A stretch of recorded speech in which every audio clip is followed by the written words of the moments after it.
চোট নিয়ে ফের বিস্ফোরক মিমের রাজ্য সভাপতি। সেলিম অস্বীকার করলেও মানতে নারাজ ইমরান সোলাঙ্কি। ঘনিষ্ঠকে দিয়ে ফোন করিয়ে আলোচনায় বসতে চান সেলিম, দাবি মিমের রাজ্য সভাপতির। সেলিম কি বলতে চাইছেন শুনে পরবর্তী সিদ্ধান্ত, মন্তব্য ইমরান সোলাঙ্কি। একই সঙ্গে তার দাবি হুমায়ুনের সঙ্গে জোট নিয়ে আশাবাদী মিমের রাজ্য সভাপতি।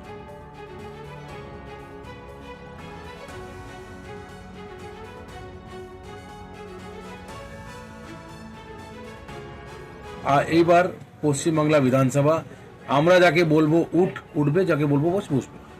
আমরা জোট করব, যে কথা আমি বলে জেপির সঙ্গে আমাদের হুমায়ুন কবির সাহেবের সঙ্গে আমাদের জোটের কথা চলছে, সেটা ইনশাল্লাহ আগামী দিন আমরা আশাবাদী। সিপিএম মোহাম্মদ সলিমের কাছের লোক আমাকে ফোন করেছে আলিউদ্দিন সিট থেকে, আমি আগেও বলেছি উনি বসতে চাইছেন আমাদের সঙ্গে, আমরা নিশ্চয়ই বসবো, ওনার মতামত নিব, ওনারা কি বলতে চাইছে ওনার কথা শুনবো, তারপরে আগে আমরা ফেসলা করবো। একদম মুখ্যমন্ত্রী দিতে হবে মুর্শিদাবাদ আমাদের এই যে সংখ্যালঘু সমাজ থেকে, পশ্চিমবাংলা থেকে সংখ্যালঘু সমাজে উপমুখ্যমন্ত্রী দিতে হবে।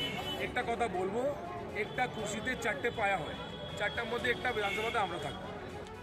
দেখুন, মিমের তরফ থেকে এই দাবিটা কিন্তু বারংবার করা হচ্ছে। ইমরান সোলাঙ্কি মিমের রাজ্য সভাপতি, তিনি এই নিয়ে দ্বিতীয়বার ব্যাক টু ব্যাক দ্বিতীয়বার এই দাবি করলেন। এছাড়া জেলা সভাপতি যারা আছেন তারাও বিভিন্ন সময় দাবি করছেন যে বামেরা বা বামপন্থী সংগঠন, শাখা সংগঠন যারা আছে তারা নাকি বিভিন্ন সময় তাদের সঙ্গে যোগাযোগ করার চেষ্টা করছে। বৈঠক করতে চেয়ে ফোন সেলিম ঘনিষ্ঠ, দাবি মিমের রাজ্য সভাপতি ইমরান সোলাঙ্কির। জঞ্জাল নিয়ে এসে কি এভাবে জুড়ে দেওয়া যায়, পাল্টা প্রশ্ন তুলে মিমকে তোপ সেলিমের।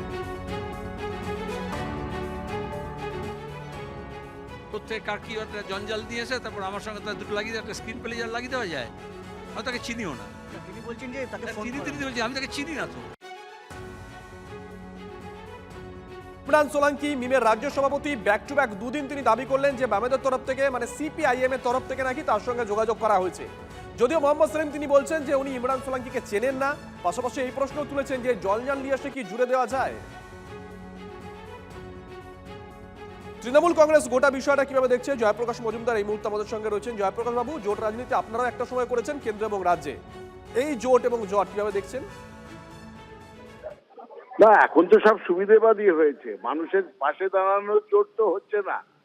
এই মিম বলুন, হুমায়ুন কবির বলুন, সিপিএম বলুন, এরা সমস্তটা, এবং আইএসএফ, এরা তো সম্পূর্ণভাবে ঘোলা জলে মাছ ধরার চেষ্টা করছেন, কোন নীতি বিসর্জ সব নীতি দিয়ে। মিম বলছে যে মুসলমান মহিলারা কেন নিচ্ছেন লক্ষ্মীর ভান্ডার, কারণ এই প্রকল্পের সঙ্গে লক্ষ্মীর নাম জড়িয়ে আছে।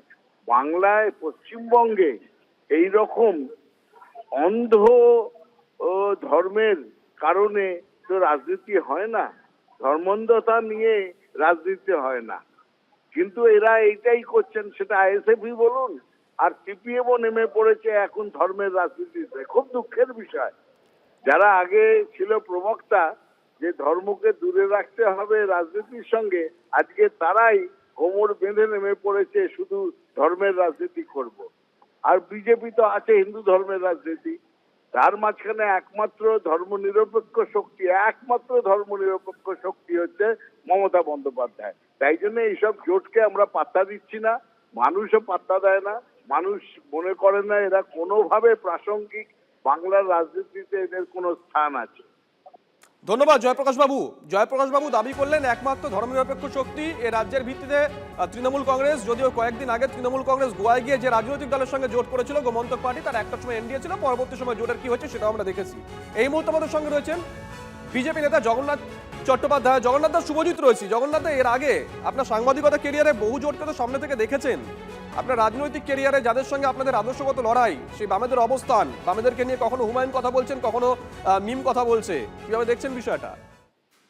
দেখুন, প্রথমত বড় আনন্দের বিষয় এটাই যে আজকে রাষ্ট্রবাদী হিন্দুত্ববাদী দল হিসেবে বিজেপির প্রতিযোগী কেউ নেই। কে ধর্মনিরপেক্ষ হবে তথা মুসলমান প্রেমী হবে, তোষণবাদী হবে, তাই নিয়ে বাকি দলগুলির লড়াই চলছে।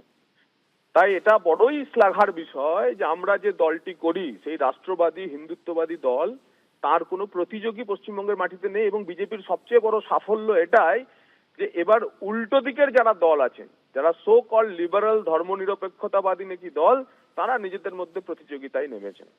এবার আমি আসি সিপিএম এর সেলিম ভাইয়ের সঙ্গে মিম ভাইদের যোগাযোগের জন্য বা জোটের জন্য।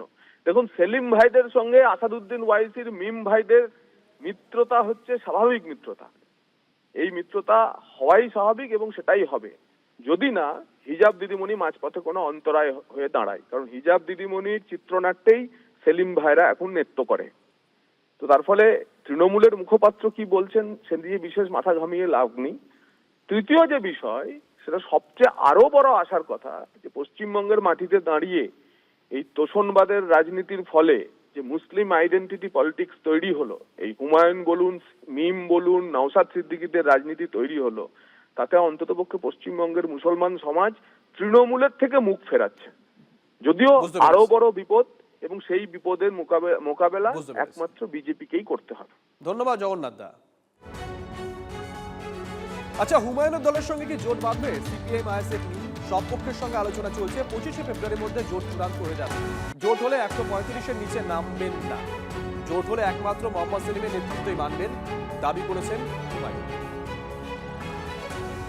শূন্য শূন্য যোগ করলে শূন্যই হয়, তো সেই শূন্য, একটা শূন্য কেটে গিয়েছে, আর একটা শূন্য আমাদের সঙ্গে থাকার জন্য আগ্রহ দেখিয়েছে। 25শে ফেব্রুয়ারি 2026-এর মধ্যেই মিম, আইএসএফ, সিপিএম কার সঙ্গে আমরা জোট বাঁধছি সেটা বাংলার মানুষকে আমরা ক্লিয়ার করব।